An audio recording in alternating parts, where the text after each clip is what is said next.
المرسلين وعلى آله الطيبين الطاهرين وعلى أصحابه الراشدين الكاملين المهديين أما بعد فقد قال الله تبارك وتعالى في قرآن المجيد والفرقان الحميد وجاهدوا في الله حق جهاده صدق الله مولانا العظیم۔ تمام دوست محبت کے ساتھ درود پاک پڑھیے۔ الصلاۃ والسلام علیک یا سیدی یا رسول اللہ وعلی آلک واصحابک یا سیدی یا حبیب اللہ۔ الصلاۃ والسلام علیک یا سیدی یا شفیع المذنبین وعلی آلک واصحابک یا رحمت اللہ عالمین۔ معزز سامعین حاضرین، آج 15 رمضان مبارک ہے۔ آدھے روزے ہماری باتوں باتوں میں گزر گئے، ابھی جو آدھے باقی ہیں اللہ تعالیٰ اس سے ہمیں بھرپور بقیہ روزوں سے فائدہ اٹھانے کی توفیق نصیب کرے۔ آج 15 رمضان مبارک کا جو میرا موضوع ہے وہ اسلام اور اسلام کا نظریہ جہاد، کیونکہ ہمارے خصوصاً جو بر صغیر کے مسلمان ہیں ان کا زیادہ تعلق تصوف کے ساتھ ہے، اور اہل طریقت بزرگان دین پیر و فقیروں کے یہ لوگ ماننے والے ہیں، تو یہ بہت کم ہی اس کی بات کرتے ہیں کہ جہاد بھی کوئی چیز ہے یا نہیں۔ بعض تو ایسے سادہ لوگ ہیں وہ کہتے ہیں نہیں یہ تو جہاد جھوٹ کوئی نہیں ہے، بس اندر والی جہاد کرو۔ تو میں نے جہاد کے بارے میں کہ اس کی اقسام کتنی ہے، یہ کب فرض ہوتا ہے، اس کی شرائط کیا ہیں، تاکہ یہ بھی ہمارے دین کا ایک لازمی حصہ ہے۔ میں نے جو قرآن مجید کی سورہ حج کی آیت نمبر 78 تلاوت کی ہے، اس کا کچھ حصہ اللہ نے ارشاد فرمایا وَجَاهِدُوا فِي اللَّهِ حَقَّ جِهَادِهِ۔ اللہ فرماتے ہیں میرے راستے میں لڑو جس طرح لڑنے کا حق ہے اللہ کے راستے میں۔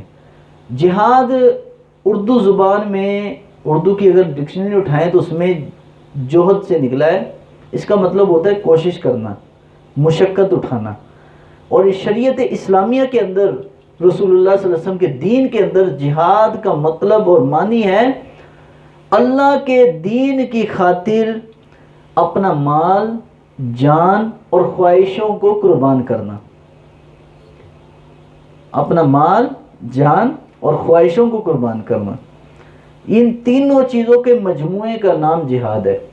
اب یہ کسی صورت میں بھی ہو، میدان جنگ میں، اس دور میں تو کلاشنکوف ہی چلے گی، تلوار تو نہیں ہے۔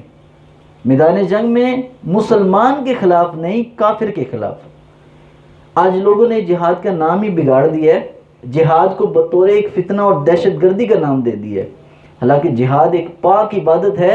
میرے نبی پاک علیہ السلام کا 10 سالہ مدنی دور جو گزرا ہے اس میں حضور نے 74 جنگیں لڑی ہیں، 74 جنگیں۔ اور حضور علیہ السلام کی اگر زندگی 10 سالہ مدنی دور کی اگر آپ ریشو نکالیں تو ہر 1.5 مہینے بعد ایک جنگ بنتی ہے، ہر 1.5 مہینے بعد ایک جنگ بنتی ہے۔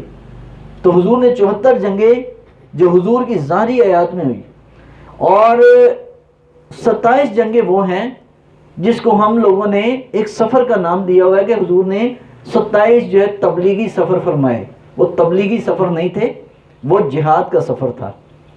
اکثر تبلیغی حضرات بھی یہی کہتے ہیں کہ 27 جو ہے نبی پاک علیہ السلام نے 27 جماعتوں میں شرکت کی، وہ تبلیغی اپنے سے روایت بنا دی، حالانکہ کوئی ایسی بات نہیں ہے۔ اور کہتے ہیں کہ راہ خدا میں نکلنا، اللہ کے راستے میں نکل کر ایک نماز 1 کروڑ نماز، 1.25 کروڑ نمازوں کا ثواب ہے، کہ تبلیغ میں نکلو گے تو 1.25 کروڑ۔ وہ حالانکہ حدیث جو ہے مشکوٰۃ شریف میں موجود ہے، یہ میرے سامنے صحیح مسلم شریف موجود ہے، جو حدیث پاک ہے یہ جہاد کے سفر کے اندر ہے، جہاد کے اندر۔ تو جہاد کی کل 4 قسمیں ہیں، کتنی؟ یاد رکھیے، خالی لڑنا ہی جہاد نہیں ہے۔ اسلام نے خالی لڑنے والے کو ہی مجاہد نہیں کہا، بلکہ اسلام کے اندر پہلا مجاہد تو وہ ہے کہ جو اللہ کے راستے میں اسلام کی خاطر کافروں سے لڑے۔ مسلمان کا خون بہانا، خود کش حملے کرنا، مسلمانوں کا جناب قتل و غارت کرنا، یہ جہاد نہیں ہے، یہ ہمارے خلاف پروپیگنڈا ہے۔ اور جہاد کو بدنام کرنے کی کفار کی سازش تھی، جو وہ کامیاب ہوئے اپنی سازش میں، کہ آج کوئی مولوی اگر ممبر پہ بیٹھ کے جہاد کا نام لے تو اس کو یہ دہشت گرد ہے۔ تو پہلی قسم ہے اللہ کے راستے میں کافروں کے خلاف، مسلمان کے خلاف نہیں۔ نمبر 2 پر جہاد بن نفس، اپنے آپ سے جہاد کرنا، اپنی خواہشوں کے ساتھ۔ یہ تصوف، اہل طریقت، اللہ کے ولی یہ کام کرتے ہیں، اور آپ بھی ماشاءاللہ آج کل تو یہ کام کر رہے ہیں کہ سخت گرمی بھی ہے، اس کے باوجود بھی بھوکے پیاسے آپ رہتے ہیں، اپنی خواہش کو مار کر اللہ کی بات مان رہے ہیں۔ یہ جہاد کی دوسری قسم ہے۔ نمبر 3 جہاد کی تیسری قسم، جہاد بالقلم، قلم کے ساتھ جہاد کرنا۔ قلم کے ساتھ یہ نہیں کہ قلم کے ساتھ لڑائی کرنا، بلکہ قلم کے ذریعے سے جہاد کرنا۔ حضور نے فرمایا کہ میری امت کے علماء، ان کی جو ہے سیاہی، ان کے قلم کی سیاہی قیامت والے دن شہیدوں کے خون کے برابر تلے گی۔ شہیدوں کا خون وہ ایک پلڑے میں ہوگا، رسول اللہ صلی اللہ علیہ وسلم کے امت کے علماء جنہوں نے یہ بخاری لکھی، مسلم لکھی، ترمذی، نسائی، ابن ماجہ، یہ حدیث کی کتابیں جنہوں نے ہم تک پہنچائی، امام اعظم ابو حنیفہ جنہوں نے فقہ کے مسائل ہم تک پہنچائے، حضرت سیدنا مجدد الفسانی علیہ رحمہ جنہوں نے طریقت کے مسائل ہم تک پہنچائے، اعلیٰ حضرت فاضل بریلوی رحمۃ اللہ علیہ جنہوں نے رسول اللہ کا عشق ہم تک پہنچایا قلم کے ذریعے سے۔ تو حضور نے فرمایا کہ میرے امت کے علماء کا جو قلم کی جو سیاہی ہے، قیامت کو ایک پلڑے میں امت کے علماء، سیاہی کتنی کو ہوتی ہے؟ تھوڑی سی تو ہوتی ہے۔ فرمایا امت کے علماء کی سیاہی ایک پلڑے میں، شہیدوں کا خون دوسرے پلڑے میں۔ امت کے علماء کی سیاہی شہیدوں کے خون پر زیادہ وزنی ہو جائے گی۔ یہ جہاد کی تیسری قسم ہے، جہاد بالنفس اور جہاد بالسیف اور جہاد باللسان، یہ چوتھی قسم ہے، زبان کے ذریعے سے جہاد کرنا۔ زبان کے ذریعے سے جہاد بھی اس دور میں علماء ہی کرتے ہیں، اور اللہ تعالیٰ اور بھی لوگوں کو توفیق دیتا ہے، لیکن زیادہ یہ علماء کا کام ہے کہ جب معاشرے کے اندر کوئی غلط کام عام ہو رہا ہو، کوئی برائی پھیل رہی ہو، اس موقع پر علماء کو چاہیے کہ اپنی زبان کو اللہ کے دین کے لیے استعمال کریں اور لوگوں کو اس غلط کام سے باز رکھیں۔ اور حضور نے فرمایا کلمۃ الحق عند سلطان افضل جہادی کلمۃ الحق عند سلطان الجائر، فرمایا افضل ترین جہاد تو یہ ہے کہ انسان اپنی زبان کو بادشاہ وقت ظالم بادشاہ کے سامنے جو ہے حق بیان کر کے استعمال کرے، فرمایا یہ سب سے افضل جہاد ہے، زبان کو حق بات کے لیے استعمال کرنا۔ تو یہ کام کس نے کیا؟ اس کی مثال ہمیں ملتی ہے حضرت امام حسین کی، جنہوں نے یزید کے سامنے کلمہ حق کہا میں تیرے ہاتھ میں بیعت نہیں کروں گا۔ اور آج امت کو بھی چاہیے یہ کہ فاسق و فاجر، زانی، شرابی جب بھی الیکشن آئے تو ہم آنکھیں بند کر لیتے یار شاید یہ ہمارے قوم کا بھلا کر دے گا۔ نہ، جو دین کا غدار ہو وہ تمہارا بھی وفادار نہیں ہو سکتا۔ امام حسین نے تو یہ تعلیم دی نا۔ تو اس لیے ہمیشہ زبان کو، کوئی چاہے ناراض ہو یا خوش ہو، آپ اپنی زبان کو دین کے لیے استعمال کریں۔ تو جہاد کی یہ چند اقسام تھی جو میں نے آپ کے سامنے بیان کی۔ اب مجاہد کی اللہ کے راستے پر جو چلنے والا ہے اس کی کیا شان ہے، اس کا مرتبہ اور مقام کیا ہے؟ حضور علیہ الصلوۃ والسلام نے ارشاد فرمایا، آقا کریم علیہ الصلوۃ والسلام نے ارشاد فرمایا، حضرت ابو ہریرہ فرماتے ہیں ان رسول اللہ صلی اللہ علیہ وسلم قال بینما رجل یمشی بطریق وجد غدنا شوک علی الطریق فاخره فشکر اللہ له فغفر له فقال الشهداء خمسة المطعون والمبتلون ومبتون والغرق وصاحب الهدم وشہید فی سبیل اللہ عز وجل۔ حضور علیہ الصلوۃ والسلام نے ارشاد فرمایا کہ ایک شخص کہیں جا رہا تھا اور اس نے رستے میں ایک خاردار شاخ دیکھی، ایک شاخ دیکھی زمین میں کہ وہ رستے میں شاخ لگی ہوئی، تو اس نے اس کو ہٹا دیا، اس نے اس کو ہٹایا اور ہٹا کے تو اللہ تعالیٰ نے اس کا یہ عمل قبول کر لیا۔ اس کی نیت یہ تھی کہ یار یہ کوئی رستے میں کسی کا پاؤں اڑ نہ جائے، کوئی گر نہ جائے، اس کی ایک کوشش تھی۔ اللہ کے راستے میں تھوڑی سی بھی کوشش اتنی قابل قبول ہے، اور جو اللہ تعالیٰ کے راستے میں اپنی جان حاضر کر دے، تھوڑا سا عمل کیا تو حضور نے فرمایا اس نے وہ شاخ کو پیچھے ہٹایا، اللہ نے اس عمل کے سبب اس کی بخشش کر دی۔ اور حضور نے فرمایا کہ شہید جو ہیں ان کی 5 قسمیں ہیں۔ شہید خالی رستے پر اللہ کے رستے میں تلوار لے کر یا کلشنکوف لے کر سرحدوں پر کھڑے ہونے والا ہی خالی شہید نہیں ہے، اس کا بھی بڑا مقام ہے، اس کی بھی آگے حدیث آئے گی۔ لیکن حضور نے فرمایا شہید کی 5 قسمیں۔ سب سے پہلی قسم طاعون کی بیماری سے مرنے والا۔ طاعون جس قوم میں پھیل جائے اور وہ بندہ مر جائے تو اس کو بھی شہید کا مقام ملتا ہے۔ نمبر 2 کہ جس کو پیٹ کا مرض لگے، پیٹ کی بیماری، بعض لوگوں کے پیٹ میں پانی پڑ جاتا ہے، اس بیماری کی وجہ سے جو مر جائے، کیونکہ اس میں تکلیف بہت زیادہ ہے، تو جو جتنی تکلیف دنیا میں اٹھاتا ہے مرض کی حالت میں، اس کے وہ گناہ مٹتے رہتے ہیں، حتیٰ کہ جب وہ مر جاتا ہے اس کے جسم سے پر کوئی گناہ نہیں رہتا، تو وہ بھی اس حالت میں مر جائے تو اس کو بھی شہید کا مقام ہے۔ نمبر 3 حضور نے فرمایا پانی میں ڈوبنے والا۔ پانی کے اندر ڈوبنے والا مطلب کہ کوئی سمندر میں ڈوب گیا، دریا میں ڈوب گیا، اور حضور نے فرمایا کہ جو پانی میں ڈوبتا ہے اس کی روح خود اللہ نکالتا ہے۔ تو حضرت مفتی احمد یاد خان نعیمی علیہ رحمہ انہوں نے مشکات شریف کی یہ حدیث پاک، مشکات میں بھی یہ حدیث پاک آئی ہے، میں نے وہاں پڑھی تو وہاں انہوں نے ایک نقطہ بڑا پیارا بیان کیا۔ وہ فرماتے ہیں کہ اللہ کے محبوب نے فرمایا کہ جو سمندر میں ڈوب جائے، پانی میں ڈوب جائے، اللہ اس کی روح نکالتا ہے خود۔ فرمایا اس سے مراد آپ یہ نہ سمجھے کہ خالی وہ پانی میں ڈوبنے والا، فرمایا اس کے بھی حضور نے وضاحت فرمائی کہ وہ پانی میں ڈوبنے والے کو بھی روح نکالتا ہے۔ فرمایا لیکن اس سے میری مراد یہ ہے کہ جو رسول اللہ کے عشق میں ڈوبا ہوں اس کی روح رب نکالتا ہے۔ ڈوبنے کی بات کی نا حضور نے، تو فرمایا نمبر 4 پر کسی چیز کے نیچے دب کر مرنے والا۔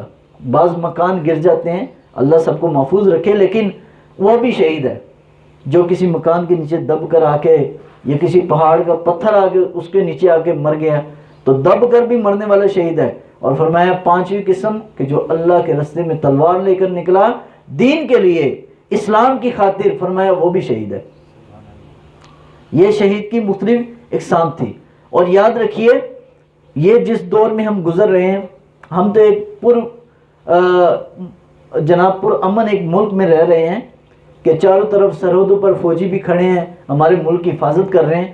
اس ماحول میں آپ کبھی بھی اپنے آپ کو جہاد کا جو جذبہ ہے وہ دل سے نہ نکالیے، کیونکہ جب انگریز یہاں پر آیا تھا نا، تو انگریز برطانیہ کی سازش ہی یہ تھی کہ یار یہ مسلمان، یہ فاقہ کش موت سے گھبراتا نہیں ذرا، روح محمد اس کے سینے سے نکال دو۔ اقبال نے یہی کہا تھا نا کہ مسلمان بھوک پیاس سے نہیں مرتا، مسلمان تب مرتا ہے جب اس کے سینے سے رسول اللہ کا عشق نکل جائے۔ اور اس سے مراد اقبال فرماتے ہیں کہ خالی حضور کا عشق نعرے والا نہیں، بلکہ رسول اللہ کے 10 سالہ مدنی دور میں حضور علیہ السلام نے اکثر حدیثوں میں آئے کالا امامہ پہن کے رکھا۔ کالا امامہ حضور کے سر پر تھا، فتح موقع پر بھی، بدر میں بھی، احد میں بھی حضور کے سر پر کالا امامہ۔ فرمایا یہ کالا امامہ ہے، یہ جنگ کی نشانی ہوتی ہے۔ حضور نے کثرت سے ساتھ پہنا، اور ہمیشہ نبی علیہ السلام جنگ کے لیے تیار رہتے تھے کفار کے خلاف۔ تو حضور نے فرمایا کہ جو کوئی میرا امتی، اب یہ حدیث پاک غور سے سننے والی ہے، قال رسول اللہ صلی اللہ علیہ وسلم من مات ولم یغزو ولم یحدث به نفسه مات على شعبۃ من نفاق۔ حضور نے فرمایا کہ جو شخص اس حالت میں مرا کہ اس کے دل میں جذبہ شہادت نہیں تھا، اس کے دل میں جہاد کا جذبہ نہیں تھا کہ میں بھی کبھی اللہ کے راستے میں اسلام کی خدمت کرتے ہوئے، مسلمانوں کی حفاظت کرتے ہوئے مروں، فرمایا اس کے دل میں اگر یہ جذبہ جہاد نہیں تھا، فرمایا فقد مات علی شعبۃ من نفاق۔ حضور نے فرمایا ایسا مسلمان وہ منافقت، نفاق کی حالت میں مرے گا جس کے دل میں جذبہ جہاد نہیں۔ اس لیے جہاد کے کبھی بھی انکار نہ کرو۔ ہاں ٹھیک ہے، دور اعظم میں لوگوں نے اس جہاد کے نام کو بدنام بھی کیا اور بگاڑا بھی ہے، اور اس کو ایک غلط طرز پر پیش کیا، لیکن اسلام کا جہاد آج بھی حضور نے فرمایا قیامت تک قائم رہے گا۔ اور آپ کیا سمجھتے ہیں یہ کشمیر، فلسطین، افغانستان، شام، یہ علاقے آپ کبھی امن کے ذریعے سے، مذاکرات کے ذریعے سے حل کروائیں گے؟ 70 سال ہو گئے کشمیر کا مسئلہ ہے، مذاکرات ہوتے ہیں، ختم ہو جاتے ہوتے ہیں، یہ کبھی بھی مذاکرات کے ذریعے سے نہیں، یہ رسول اللہ کی سنت جہاد کے ذریعے سے آزاد ہوگا، اور یہ میرے حضور نے فرمایا ہے۔ تو جہاد کے بارے میں کبھی بھی اپنے دل میں یہ کبھی بھی نہ کہو کہ یار میں جہاد کے آج کل تو ساری دہشت گردی ہوتی ہے، وہ ہوتی رہے، لیکن اپنے دل میں کبھی یہ خواہش مرنے نہ دو کہ یا اللہ ہمیں اپنے رستے میں موت نصیب فرما. اور جو حضور نے فرمایا کہ اپنے دل میں اس چیز کی خواہش رکھتا ہے وہ چاہے بسترے پر ہی مر جائے, اللہ تعالیٰ اس کو شہید کا رتبہ دیتا ہے. تو اس لیے شہید کا بڑا مقام ہے, اور خصوصاً اس کے لیے کہ جو سرحد پر کھڑے ہو کے رسول اللہ صلی اللہ علیہ وسلم کی امت کی حفاظت کرتے ہیں. ان کے بارے میں حضور نے فرمایا کہ 2 آنکھیں وہ ہیں کہ جو قیامت والے دن اللہ تعالیٰ جن کو عذاب نہیں دے گا. فرمائے ایک تو وہ آنکھ ہے, نبی علیہ السلام نے فرمایا کہ جو اللہ تعالیٰ کی یاد میں روئی اور اس کا ایک آنکھ کا بال ہی گیلا ہوا, فرمایا اللہ تعالیٰ اس آنکھ والے کو عذاب نہیں دے گا. نمبر 2 پر نبی علیہ السلام نے فرمایا کہ جو سرحد پر کھڑے ہو کر مسلمانوں کی عزت کا تحفظ کرتے ہیں, پہرا دیتے ہیں, راتوں کو کھڑے ہو کر جاگتے ہیں, تو حضور نے فرمایا اللہ تعالیٰ اس آنکھ والے کو بھی عذاب نہیں دے گا جس نے حضور کی امت کی. تو آج یہ جو فوجی کھڑے ہیں کشمیر والی سائڈ پہ بارڈر پہ, ہر روز پتہ چلتے ہیں 1-2 فوجی شہید ہو گئے, تو آپ کیا سمجھتے ہیں کہ یہ کوئی تنخواہ کے لیے, تنخواہ کے پر آپ کو کوئی رکھے کہ یار تم نے مرنا ہے تو تم کبھی نہیں جاؤ گے؟ یہ حضور کا وہ جذبہ جہاد ہے جس کی وجہ سے فوجی کھڑا ہوتا ہے, جس کی وجہ سے وہ اپنی جان پیش کرتا ہے. تو حضور نے اس پر جو ہے انعام بھی بہت بڑا فرمایا شہید جب اللہ کے راستے میں مرتا ہے تو اس وقت اس کی جب روح نکلتی ہے تو وہ رب کا دیدار کرتا ہے, اور اس کو فرمایا ایسے تکلیف ہوتی ہے جسے کسی چونٹی نے کاٹا ہو, اس کو تکلیف بھی محسوس نہیں ہوتی روح نکلنے کی. حالانکہ روح نکلنے کی تکلیف تو بہت ہے لیکن اس کو تکلیف نہیں ہوتی. تو اس لیے جہاد جو ہے یہ ایک پاکیزہ عبادت ہے اور ایک پاکیزہ فریضہ ہے. سورہ احزاب پڑھیں آپ, سورہ انفال, سورہ توبہ, یہ تینوں صورتوں میں اکثر ہی اللہ تعالیٰ نے جہاد کا ذکر کیا ہے. اور حضور علیہ السلام نے 27 غزوات میں شرکت کی. غزوات جنگوں میں, ان میں سے کسی میں بھی نہیں آتا کہ نبی علیہ السلام نے کبھی کہا ہو کہ نہیں جی امن کی بات کرنی چاہیے. ہاں اسلام امن کی بھی بات کرتا ہے, امن کا انکاری نہیں ہے, لیکن اسلام تب بات کرتا ہے جب برابری پر بات ہو. جب بدماشی کے ذریعے سے بات ہو تو اسلام غیرت کا درس دیتا ہے, غیرت کا اظہار کرتا ہے.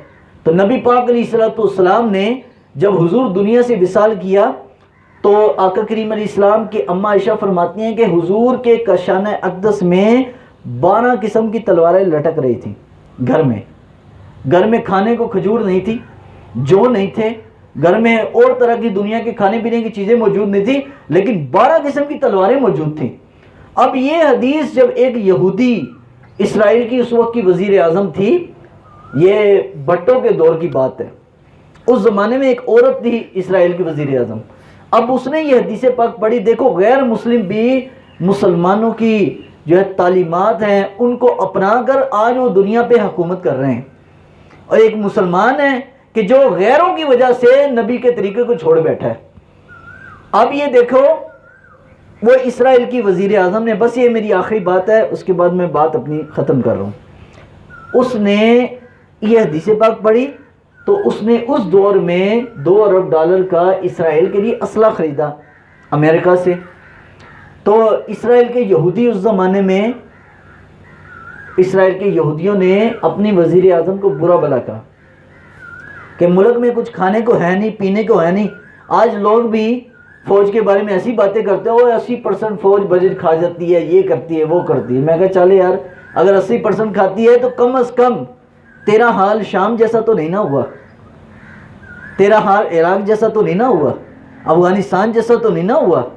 اگر یہ نہ ہو 80% والے نہ ہوتے تو تیرا حال بھی ان جیسا ہو جاتا.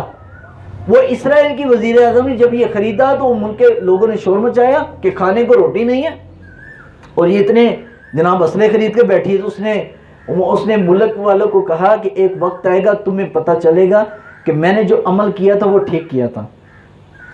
ابھی کچھ سال ہی گزرے تھے تو عرب اسرائیل جنگ ہو گئی.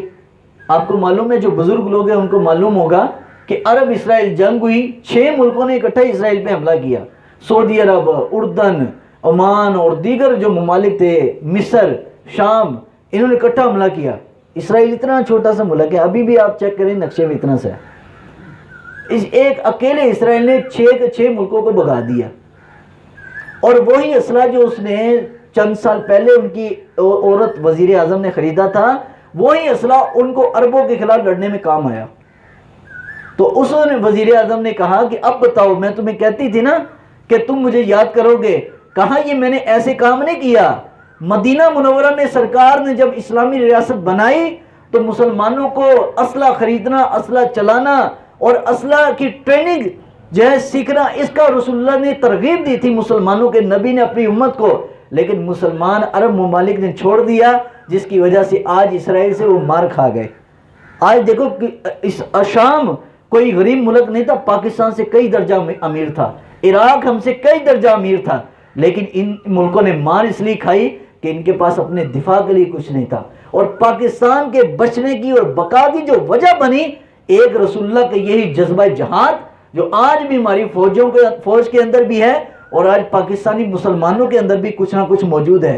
اور نمبر 2 کہ اپنے دفاع کے لیے ہم نے تقریباً اتنا اسلحہ بنا لیا ہے کہ دنیا کی کوئی بھی پاور ہمارے سامنے ٹھہر نہیں سکتی۔ وجہ کہ یہ حضور کی وہی سنت، جذبہ جہاد اور اپنے دفاع کا سامان کرنا کہ حضور دنیا سے گئے تو اپنے گھر میں نہ کھانے کو کچھ چھوڑا، نہ پراپرٹی بنائی، رسول اللہ صلی اللہ علیہ وسلم نے صحابہ کو اور اپنے گھر میں اپنے دفاع کے لیے حضور نے اسلحہ بنایا۔ تو آج آپ سمجھتے ہیں کہ اگر پاکستان قائم ہے تو میرا تو یہی نظریہ ہے، میں نے جتنی بھی قرآن و حدیث پڑھی اور جتنا بھی مطالعہ ہے میرا، میں تو اس نتیجے پر پہنچا ہوں کہ ایک جذبہ جہاد کی وجہ سے پاکستان بچا ہے۔ آج انڈیا ہم سے 8 گنا بڑا ہے، لیکن وہ حملہ کیوں نہیں کرتا، وہ کیوں نہیں ہم سے لڑتا؟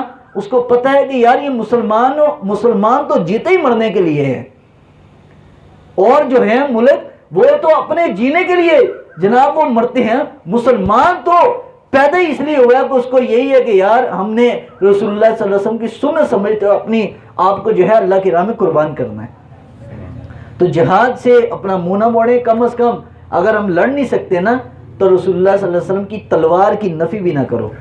حضور نے اپنے ہاتھ سے تلوار چلائی ہے، اپنی ذات کے لیے رسول اللہ نے کسی سے بدلہ بھی نہیں لیا، لیکن اما عائشہ فرماتی جب اللہ کی بات آ جاتی تھی، اللہ کے دین کی، تو حضور کے چہرے کا رنگ بھی بدل جاتا تھا، حضور غصے میں بھی آتے تھے، رسول اللہ میدان میں تلوار لے کر بھی کھڑے ہوتے تھے۔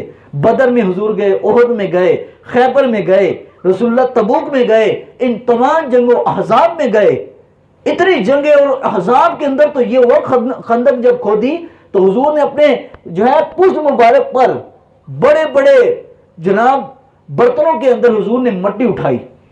آپ کے سمجھتے ہیں کہ جہاد کوئی سادی سی عبادت ہے؟ رسول اللہ صلی اللہ علیہ وسلم نے سب سے شوق سے یہ کام کیا ہے۔